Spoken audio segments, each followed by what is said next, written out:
అదరగొట్టే కారం రంగు రుచి ఆచి కారం పొడి. ఒక్కసారి ఈ వీడియో చూడండి.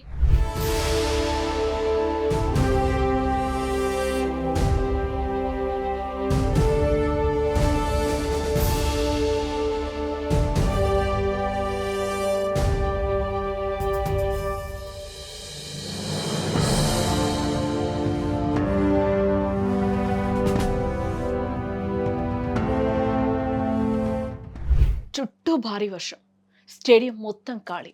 కనీసం ఆ విజయాన్ని చూసి చప్పట్లు కొట్టడానికి ఒక్క మనిషి కూడా లేడు. కానీ ఆ నిశ్శబ్దాన్ని చీల్చుకుంటూ మన భారత జాతీయ పతాకం రెపరెపలాడింది. ఆ జెండా వెనుక ఉన్నది ఎవరో తెలుసా? మన తెలుగు అమ్మాయి, విశాఖపట్నానికి చెందిన జ్యోతి ఎర్రాజీ. దక్షిణ కొరియా గడ్డపై ఆమె పరుగు పెడుతుంటే ఆకాశం చిల్లులు పడేలా వర్షం కురిసింది.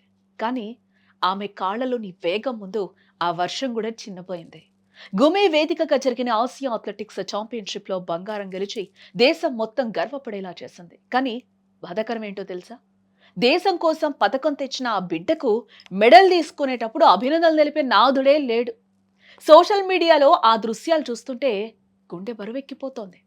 సెలబ్రిటీల చిన్న చిన్న విజయాలనే వైరల్ చేసే మనం దేశం కోసం ఒంటరిగా పోరాడిన ఈ వీరనారిని ఎందుకు గుర్తించలేకపోతున్నాం?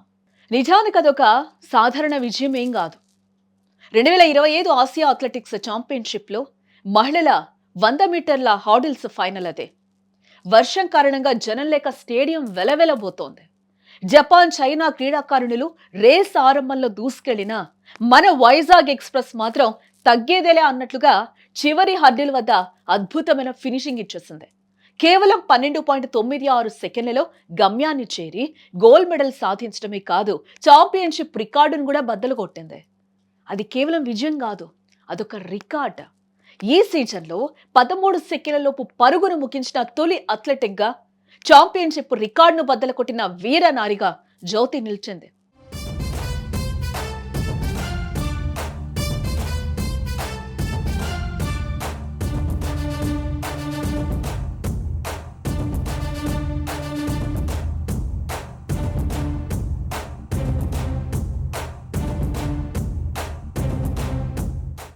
ఒక సాధారణ పేద కుటుంబం నుంచి వచ్చి అడ్డంకులను దాటడమే కాదు, జీవితంలో ఎదురైన కష్టాలను కూడా దాటుకొని నేడు ఆసియాలోనే నెంబర్ 1 గా నిలిచింది.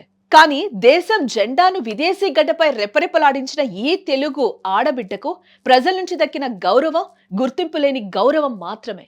కానీ ఒక్కసారి మనల్ని మనం ప్రశ్నించుకుందాం. సినిమా వాళ్ళు ఎయిర్పోర్టులో కనిపిస్తే చాలు సెల్ఫీల కోసం ఎగబడిపోతాం. చిన్న చిన్న యూట్యూబర్స్ చేసే రీల్స్ను లక్షల్లో షేర్ చేసేస్తాం. కానీ దేశం కాని దేశంలో, ఎవరూ లేని స్టేడియంలో నేను భారతీయురాలిని, నేను తెలుగు అమ్మాయిని అని రొమ్ము విరుచుకొని పరిగెత్తిన జ్యోతికి మనం ఇస్తున్న గౌరవం ఇదేనా? ఆ వీడియోలో ఆమె మెడల్ తీసుకుంటున్నప్పుడు వినిపిస్తున్న నిశ్శబ్దం మన నిర్లక్ష్యానికి నిదర్శనం కాదా? 27 ఏళ్ల వయసులో ఎముకల కొరికే చలిలో వర్షంలో తడిసి ముద్దై ఆమె సాధించింది మన కోసమే కదా. 13 సెకండ్లలోపు పరుగును ముగించిన తొలి భారతీయ మహిళగా చరిత్ర సృష్టించిన ఆమె విజయం మన వాట్సాప్ స్టేటస్లో ఎందుకుండదు? కేవలం క్రికెట్ మాత్రమే ఆటనా? అథ్లెటిక్స్ అంటే మనకెందుకు అంత చిన్న చూపు? ఆ ఖాళీ స్టేడియం చూసి ఆమె గుండె ఎంత గాయపడి ఉంటుందో ఒక్కసారి ఆలోచించండి మీరు కూడా.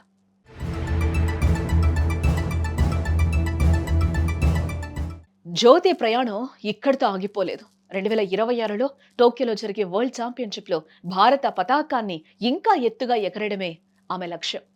అప్పుడైనా ఆమెకు ఖాళీ స్టేడియం స్వాగతం పలకూడదు. స్టేడియం అక్కడ ఉండొచ్చు, కానీ ఇక్కడి నుంచి మన మద్దతు ఆమెకి వినిపించాలి. ఈ వీడియోని షేర్ చేయండి. మన తెలుగు అమ్మాయి పేరు ప్రపంచమంతా మార్మోగేలా చేయండి. ఆ ఖాళీ స్టేడియంలో దక్కని చప్పట్లు ఇప్పుడు సోషల్ మీడియాలో వినిపించాలి. జ్యోతి, నువ్వు ఒంటరిదానివి కాదు, కోట్లాది భారతీయుల ఆశల జ్యోతివి నువ్వు.